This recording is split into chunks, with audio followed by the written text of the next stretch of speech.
Đó là những hình ảnh về cậu bé Lù Văn Chiến cách đây 3 năm. Nhưng giờ đây đã là một bé Chiến hoàn toàn khác. Em đã được sống một cuộc đời mới.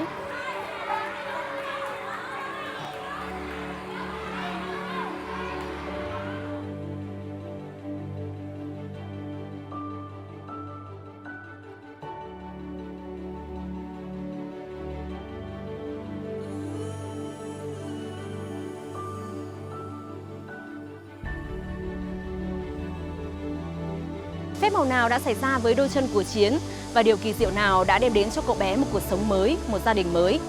Hãy cùng chúng tôi dõi theo hành trình kỳ diệu của cậu bé người nùng Lù Văn Chiến trong chương trình Gala Cuộc Sống Vẫn Tươi Đẹp.